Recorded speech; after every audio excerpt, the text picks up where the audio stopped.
let's let's go to our esteemed Honorable Paul Hellyer of Canada. We would give you 20 minutes, sir.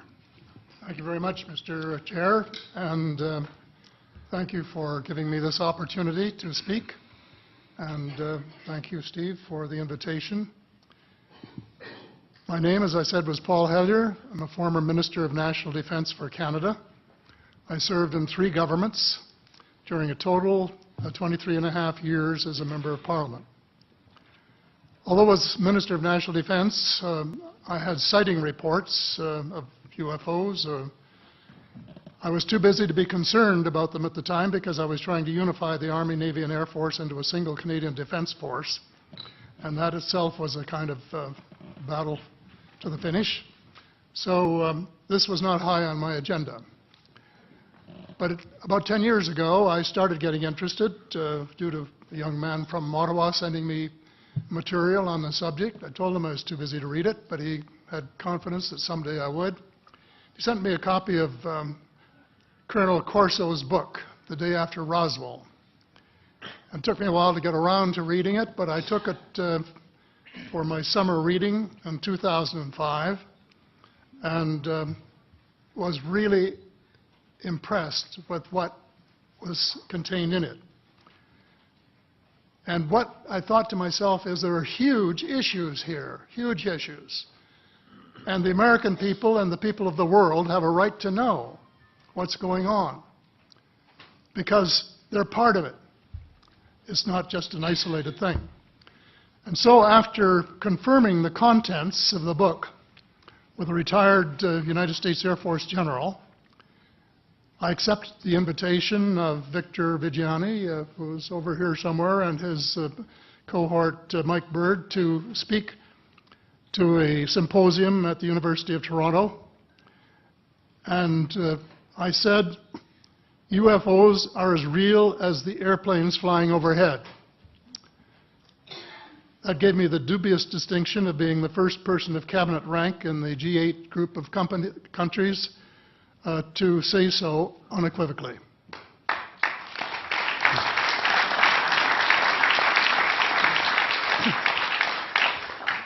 Since then, I've learned a lot from many sources, including a number of the fantastic witnesses that we have heard these last 4 days. They were so outstanding, I was just really blown away with them, the amount of information that was available. And I appreciate every single one of them. But because I'm not a ufologist, I'm a politician, there are only a few things that I want to add in that particular realm. First is that about in the 1960s sometime, it was a flotilla of UFOs headed south that crossed into NATO territory in Europe. And the Commander-in-Chief of the Supreme Allied Headquarters in Europe was naturally very shaken. Fortunately, or maybe divine providence, before the panic button was pushed, the flotilla turned around and headed back north. Obviously, they had thought maybe they were Russian and they were very concerned about it. Anyway, an investigation was launched into this whole subject, and a document was prepared which concluded that at least 4 species had been visiting Earth for thousands of years. And this is my own view at this stage as well. So, except for that, there are just a couple of things that we've talked about that I'd like to refer to. And one was that we were referring to them as they until this morning when Linda Moulton Howe, I think she was the first one, actually named 3 different species. I have brought my latest book called Light at the End of the Tunnel, A Survival Plan for the Human Species, as an aide-memoir, and I name 5 different species here. I'm aware of more now. As a matter of fact, I saw a document just a few days ago that mentioned 20. and I think you, Mr. Chairman, were interested in some of the places they might come from.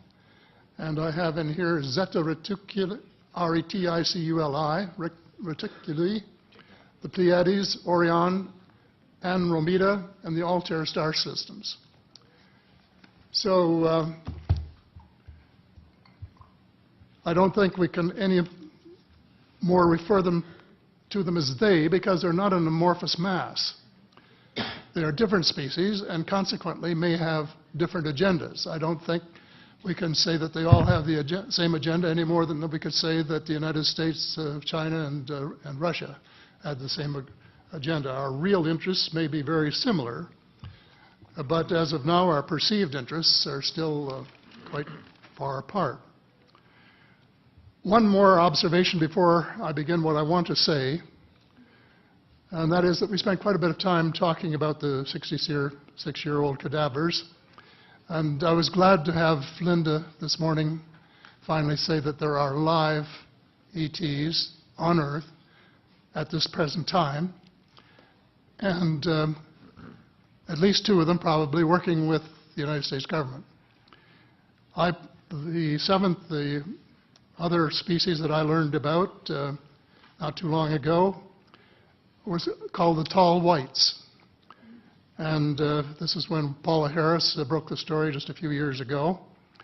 And through her good offices, I had the chance to talk for about 3 hours with former Airman Charles Hall and listen to this absolutely fascinating story of how he was working with, first of all, he was scared out of his skin, but after that, when he got to know them, how he was working with, and finally they became to trust each other and have a good working relationship with the tall whites at the gunnery range at Indian Springs in Nevada. And these tall whites were living on United States Air Force property and working in cooperation with the United States Air Force and sharing technology with them. He wrote a book, incidentally, called Millennial Hospitality. There are 4 different versions, but Paula says that Millennial Hospitality number 2 is the best. I think that's the one I read, and it's a very interesting read if you want to sort of get inside the problem of what it's like to bump into these people floating across the terrain in the desert.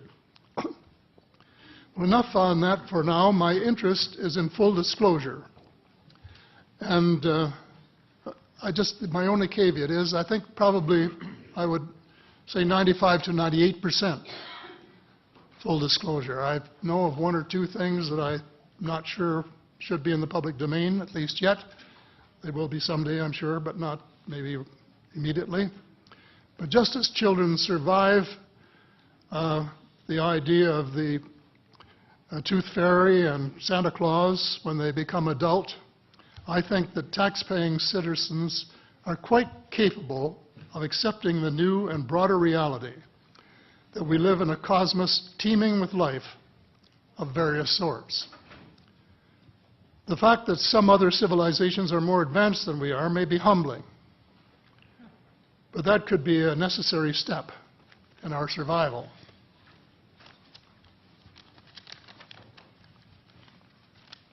The world is an unholy mess. We have at best until the end of this decade. In my book, I said we have 10 years to stop global warming if we don't want it to be beyond the point of no return. 2 years has gone past since it was written, so I say we have until the end of the decade to arrest global warming. Yet our leaders don't even talk about it very much except in a superficial way. They appear to be more interested in starting wars to control more oil and, in effect, prolong the gravity of the threat. Of course, even if they took the problem seriously, they wouldn't have the finances to finance the transition from oil to the clean economy, to clean energy, because we have an infinitely silly banking and financial system in the Western world.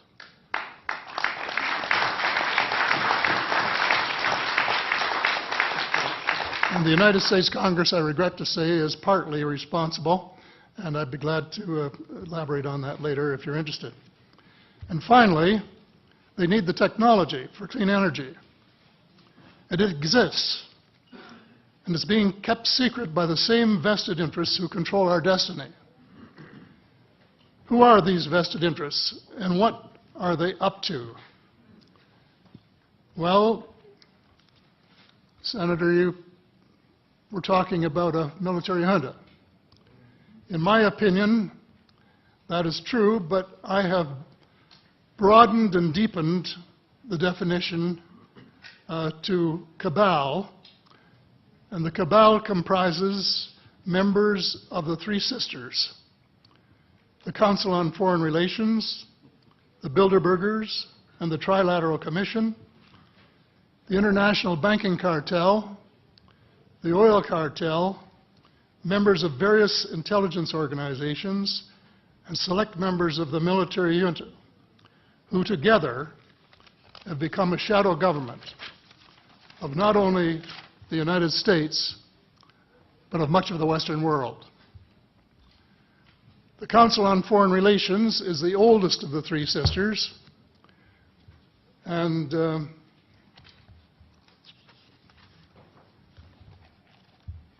as early as October 1940, years before Germany surrendered to the Allied armies and to vaporize Hitler's vision of empire, the Council's Economic and Financial Group drafted a memorandum outlining a comprehensive policy, quote, to set forth the political, military, territorial, and economic requirements of the United States in its political potential leadership of the non-German world, including the United Kingdom itself, as well as the Western Hemisphere and the Far East. The Council made absolutely no effort to disguise, where's that? Right next page, yeah. The Council made no effort to disguise the fact that the purpose of the Grand Area and later world hegemony was to support an expanding U.S. economy, to provide it with raw materials and markets for its products. This was labeled the national interest, quote unquote. It was equally clear that the national interest was the interest of the ruling elite, whose members comprised the Council. The real interests of the majority of rank-and-file Americans was never a factor in the equation. So,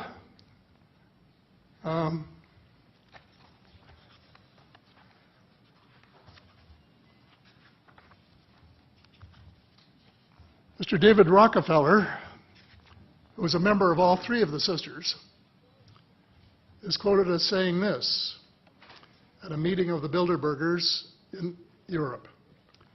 We are grateful to the Washington Post, the New York Times, Time magazine, and other great publications whose directors have attended our meetings and respected their promises of discretion for almost 40 years. It would have been impossible for us to develop our plan for the world if we had been subjected to the lights of publicity during those years. But the world is more sophisticated and prepared to march toward a world government. The supranational sovereignty of an intellectual elite and world bankers is surely preferable to the national autodetermination practiced in past centuries. He, of course, pretended he didn't say that, but the witness, this is reported by Daniel Estulin, a thoroughly reliable reporter who has written the true story of the Bilderberger Group. And if you want to really get inside of what's been going on there for this long time, that's a good place to go. So anyway, you hear what Mr. Rockefeller said, and so there you have it. The aim of the game is a world government comprising members of the cabal who are elected by no one and accountable to no one. And according to Mr. Rockefeller, the plan is well advanced. Does this help you to understand why our civil rights are being taken away from us? I say us, because Canada too is included in the grand plan.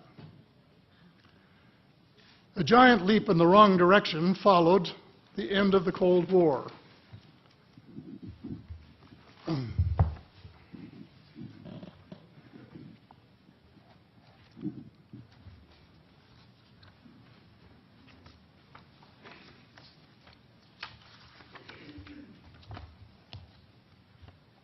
No one could have been happier than I was when the Berlin Wall came down on November the 9th, 1989.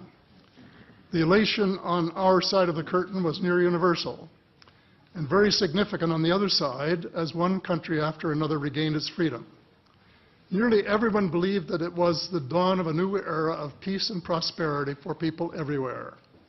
There was much talk of a peace dividend. The prospects were dazzling in their scope and diversity.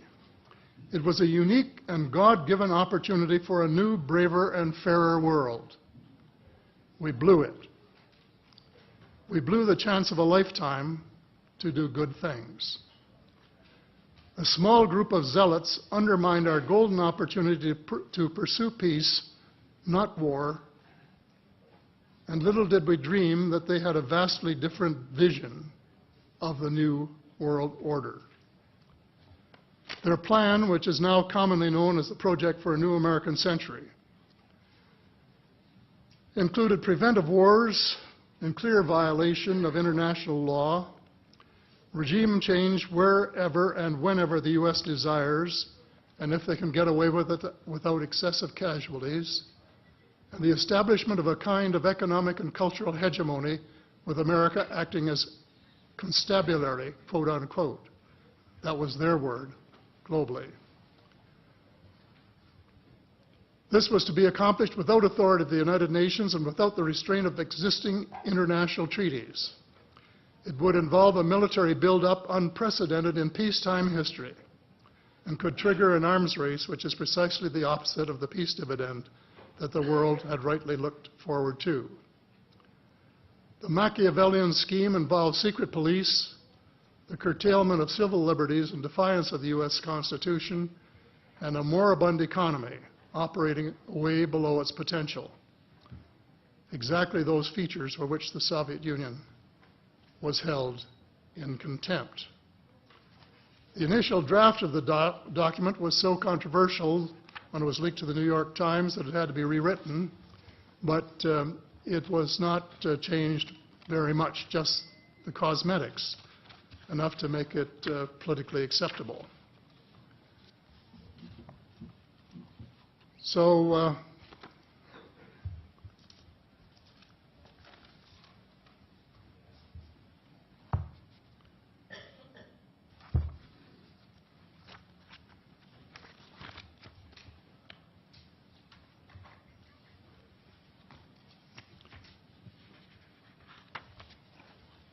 I have a few minutes here to my bearings.